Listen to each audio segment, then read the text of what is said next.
This match starts calmly, but it doesn't stay that way. Some off the ball incidents and heavy tackles test me early. I'm refereeing the league leaders versus a mid-table side, but the game is much closer than expected. Everything I learned recently from a FIFA referee is being put to the test, and I've got to stay calm, manage the players, and make the right decisions. By the final whistle, I'll find out if I'm actually ready for the next level, and already this match is on the edge. So you might be able to see by the shadows that the sun was absolutely beaming from behind the goal on the right hand side. So yeah, not quite so easy to see when the ball is getting played long that way. And we give our first foul of the game for this. There's a bit of holding early on. He's pulling his arm and then he obviously slips down on the ball. We just want to kind of nip that sort of holding, the pulling the arm in the bud quite early. But you'll see that they play quick straight away from that free kick. And so that for me is a sign of what's to come in this game. Okay, it could be a fast-paced, quick game where at least the red team want to play quickly.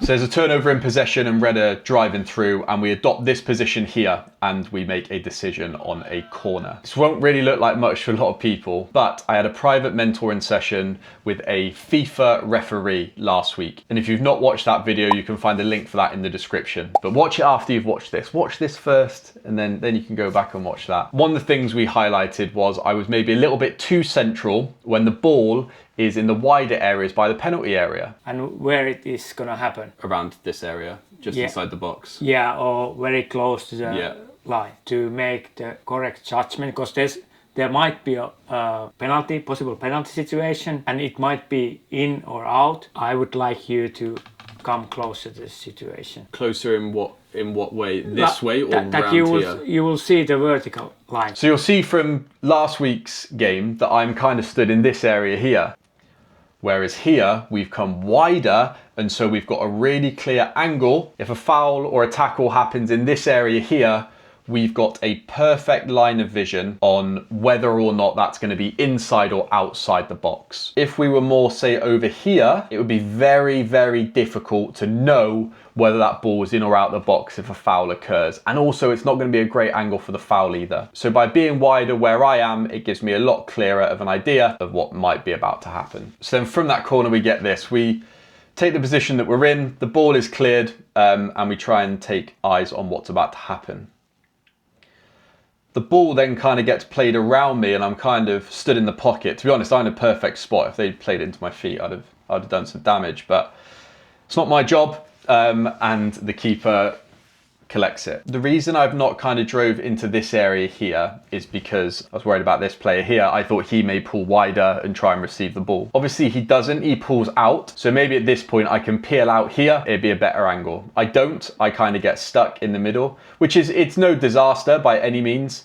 But again, here, right, if that tackle goes in, do I have a clear view on whether it's inside or outside, or would I be better off maybe just coming into this area here, and then I can always work back in when that ball's crossed in, you know? Anyway, keeper gathers it and it's no drama, but it's something to think about. When you're refereeing, there are so many things you've got to think about, especially when you're out here without assistance like I am today. So you need to have what we call like a trailing eye. And basically what that is when that ball is kicked away, don't necessarily watch the ball and see where it goes, okay? Stay focused on what's just happened and those two players or however many players that are interacting. And this is a great example of that.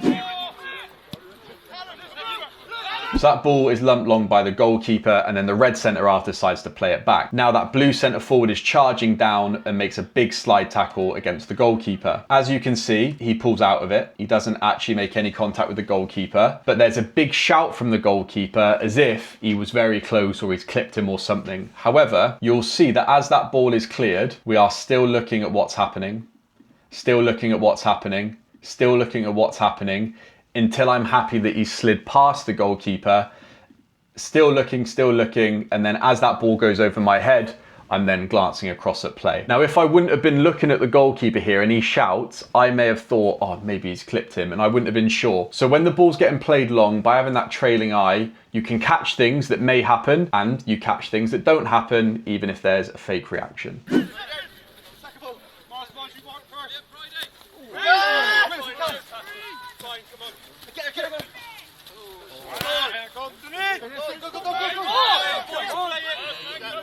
The red player keeps it in, the number 9 goes in on the player. He puts his hand on his back, but it is not a push, and so I opt to not give the foul. I give the foul against blue for handling the ball. I can see some of you now saying, Eric, safe refereeing, safe refereeing. And you know what? I know. It's just, it goes against everything I believe in. You know, when it comes to football, he does not push him. He just puts his hand on his back and the guy goes down. I know these are given as fouls a lot, but it's just, I don't like it, right? That to me is not football. It's a physical contact game. I went through a period recently where I probably have 4 or 5 weeks where I have given these types of fouls, but frankly, if the game is at a temperature where these don't need to be given, I don't want to give them. It's just not my style. And maybe that will change, but right now it's not for me. It's not for me. So I have a little word with him and I basically say, look, mate, I know other refs may give that when you feel a hand in the back, but it's really just not my thing. It's not my style. So don't go down easy. It's not something you're going to get from me today. And the goalkeeper plays it out and there's a quick turnover of possession. So the red player blocks it and then we've got to get back into position as something may happen. There's a shot taken, the blue player blocks it and we give a corner. And again, it's just an example of being on your toes, right? The goalkeeper's got the ball in his hands. From this picture here, there is absolutely no danger whatsoever, but with a poor touch and some pressing, the ball turns over. And what I could have done better here is identify that. You'll see that as he takes that poor touch and I glance in at this player who's about to press, where do I go? Right, I keep running up. What I should do here is recognize that there's a potential turnover in possession. He's about to press him and not necessarily sprint back in here, but just hold where I am rather than keep moving forward. And that way it wouldn't have been so hard to change possession. And by the time the ball turns over, I'd probably be more like here rather than where I am, which would have been a lot better spot. So we get a throw in and we get a bit of off the ball between these two players here. Okay, so they both go down. He grabs his leg, they're doing whatever. I blow the whistle and I basically say, lads, what are we doing? Like, grow up, okay? I think that's the end. I should probably keep watching them and then we get a little bit of extras. So I see here that he gets nudged and so I decide to blow the whistle and basically nip it in the bud before it turns into anything. So I say, lads, listen, look, I don't mind a nice physical game, okay? That's fine with me, but only when it's football, okay? That, what you're doing right there is not football, let's leave it. I felt like I had to work quite hard in this game because there was a lot of change of possession in this first half. So you'll see again, the blue team have got it, ball turns over, and again, we've got to make a sprint. So obviously we've got a long way to travel, right? We need to get right across, probably into like this area here as quickly as we can. I break round and you'll see that I glance, and the reason I'm glancing back just before they challenge each other is basically, is there going to be anyone that if he drives down the line that he's going to square it back to? And am I going to cut anyone's line off? If a player is going to be running through from these directions, I want to make sure that I'm not in their path, basically. I see that there's not, and so we drive into the area and then all of this happens. So it gets squared back, there's a shot, and we give another corner.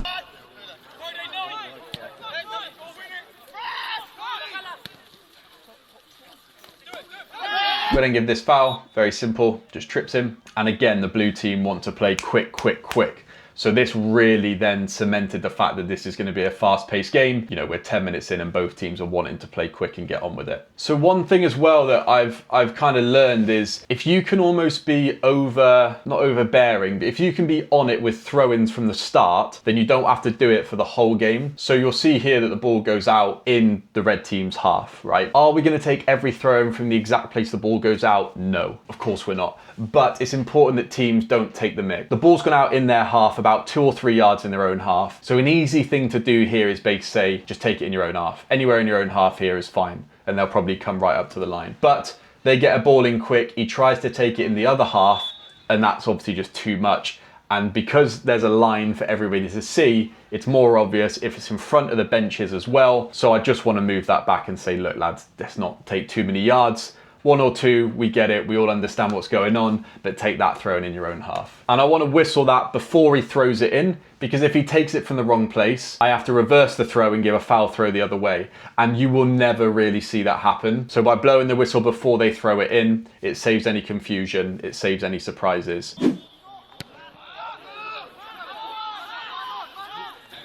Red team win the ball there, absolutely fine for me.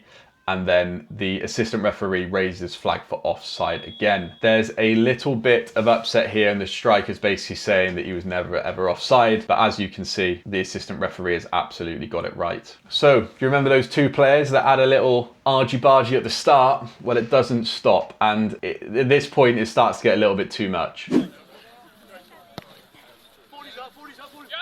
Ball comes in, he felt like he'd been fouled, the lad lands on him, and then he goes to sit on him, and we tell him to get up. So we bring them in. And at this point, I basically say, look, mate, you may think it's a foul, okay? You may think he had his hands on your shoulders, but that's not how I saw it. This is absolutely your last warning for anything like this. Basically, you two need to sort this out, otherwise I'm gonna have no choice but to give some cards out. The assistant manager of the blue team is shouting onto the pitch, asking me why it's not a foul, etc. Now, I could go over and show a yellow card, but I wanted to try and manage the situation. So I go over and I have a word with him. I say, mate, look, you may think it's a foul. You may, you don't have to agree with me all the time, but I just can't have you shouting across the pitch like that. So if you want to come chat, mate, half time at the end of the game, you can. Just don't shout across the pitch like that to me. And he's gone, yeah, all right, ref, no problem. So I've had a word, had a warning, and we'll see if it stops. And then the red team attack on that left wing again. We're nicing up with play, and as he approaches that fullback, we start to get wider, and we do get a decision to make just inside the penalty area. He knocks him down. To me, this is just shielding the ball. It's within playing distance. And so for me, this is no foul and completely fair. And that reflects in the shouts, right? No one really complains. However, we do get a big penalty shout from red again here in a very similar scenario, a bit different. And I want you to let me know what you guys think, okay? Let me know in the comments what you think about this, because every player I sent this to said it was a penalty, and almost every single referee, bar one that I sent this to out of about 40, said that they think this is not a foul.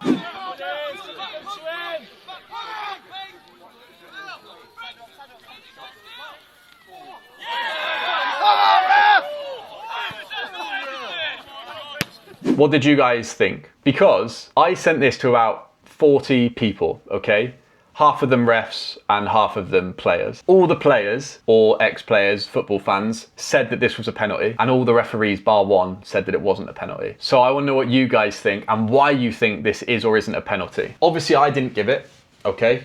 As you've seen. And for me, the reason I don't give this is I think the ball is in playing distance and the defender is shielding, getting in front of the attacker. I think it looks worse because he's been pushed into the number 5, and so the fact that he's hit him and gone to ground makes it look worse. But for me, this is a fair challenge for the ball and not a penalty in my eyes. Absolutely not. Now, I did feel a little bit bad for the player, because I don't know if you guys remember, but in the last game that we refereed Sharpness at Quedgley, there was this situation.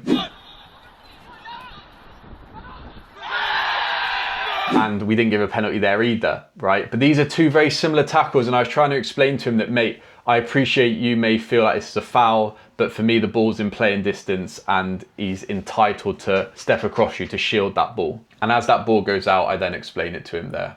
I'm like, mate, you've come together, shielded the ball, it's not a foul.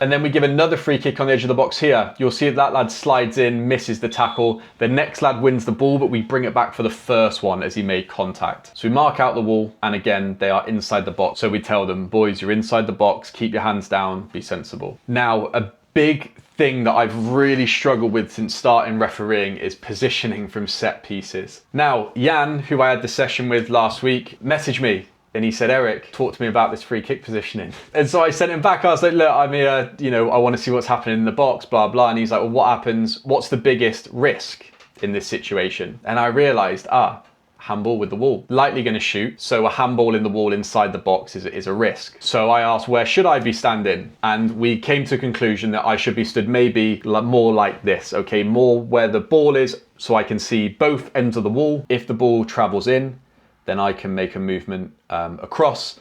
And if he decides to shoot, then I've got a perfect angle on what's happening in the wall here. So as he takes that shot, it goes out for a goal kick. A good first half. Quite a few things have happened, right? We've had some off the ball trouble twice, a potential penalty shout. Let me know what you guys think. And it doesn't get easier in the second half. But before we do jump in, just a massive thank you to all the members. I really appreciate you guys supporting the channel. If you want to become a member, you can. It's less than £1 a month. And it's just a way to support the channel. You get extended cuts of these kind of episodes. You get to see every single foul and decision that's made in the game. And you get to be part of this great community. I do have some things coming, which we're a little bit excited about, such as things like this. But we can't say too much about it yet. But if you're interested in supporting the channel, you can join the membership and there'll be other ways to support the channel soon. So thank you very much. So as we go in for half time, the player that thought he'd been fouled in the penalty area comes over to have a chat. And I basically and them explained to him, and he said, "Ref, why don't you give me anything? Why don't you ever give me anything?" And I'm explaining, mate, I didn't think it was a penalty, and I didn't think it was a penalty in the last game. And equally, you're very clever, okay? So when players are holding you, you've also got your arms around your back and you're holding them. And I can see it.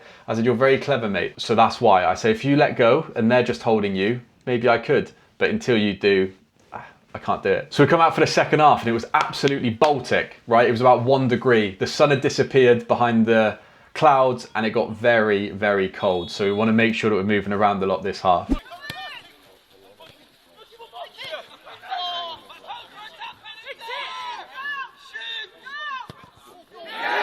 1-0, Sharpness, 1-0 to the home team, top of the league. So at this point, goal goes in and I'm thinking, okay, what's going to happen in the game? Either Sharpness will really settle into it and they'll kind of run away with it, keep the ball a lot more, or the Blues are going to come out and really give it back. And based on how the game had gone so far, I think the latter was probably more likely.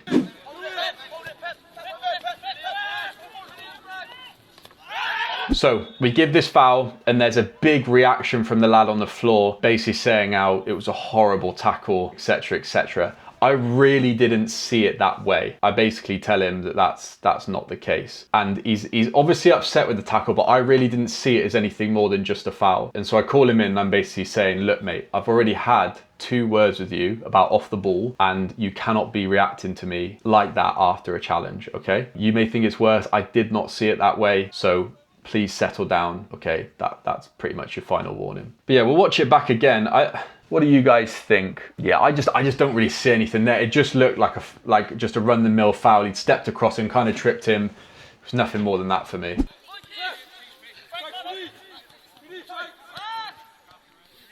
And then we give a handball against the forward. So with handball, there are only 2 things that matter. 1, is it deliberate? 2, does their arm or hand make their body unnaturally bigger? Okay, that are really the only 2 things that matter. Now, a caveat to that is usually if somebody tries to play the ball, say with their leg, and it flicks up and hits their arm that's out here, that would not be considered handball because they've played it with their body first. And that's what happens here. So why have I given handball? Well, he's played it with his foot, but he's looking directly at the ball and then he brings his arm down towards the ball. So even though it's come off a body part first, this to me then is a deliberate action, and so that nullifies the fact that it's come off his body, and so that's handball. Deliberate handball is always deliberate handball regardless of what happens before, basically. And so here's an example of exactly what I was just talking about, but it not being handball. So the ball gets played in, he's got his arm out for balance, he controls it, it hits his hand, he can't do anything about it, so that is not handball and we play on.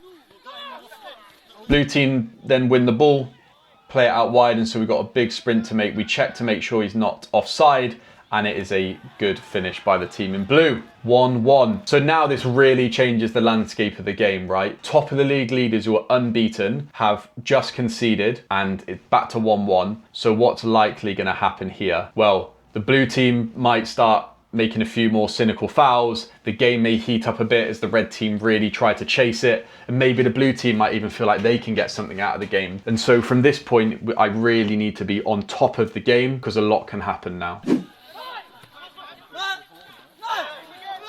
So shortly after that, the player in blue gets brought down by the number 8. And we issue our first yellow card of the game. Why do we issue our first yellow card of the game? The team in blue are driving forward, and at this point they are on a 4v4 driving towards goal. There's a little trip here by the 8 which impedes the player, which is a foul, but they play on and then he fouls him again. And so for me, this is stopping a promising attack. And so I show our first yellow card. So we show our first yellow card, but at this point, we actually cannot pick up the furthest right-hand side of the pitch now by the box because the camera's been tilted away. So this is about as far as it can get. We can't see any further right than this. We give this free kick against blue, and then off camera, Sharpness, the home team, go 2-1 up. So again, the dynamic of the game has changed, okay? The team who are better on paper are now ahead. And so again, we have to think, okay, what could happen here? Well, blue may really feel like they can get a draw out of this, so they may start chucking some challenges in. And red may now be thinking about wasting time, letting the clock go down, delaying the restart, things like this. So again, have in mind, as the landscape of the game changes, behavior of teams will start to change as well. And that's what happens. The ball turns over for red. This blue player comes flying in and the player in red has to evade the tackle. Otherwise, he really would have been wiped out. So we call the lad in and we give our first yellow card for the blue team for reckless play. Whoever moved the camera then decides to move it back. So thank you for that, but please don't touch the camera again. They are on camera as well, right? Because it's a pano camera, it records the floor directly underneath them. So we can see who's moving it. So it may have been a genuine mistake, but yeah, please don't do it again, mate. So we can pick up the other goal now, which is great. But we give a foul tackle against blue for this.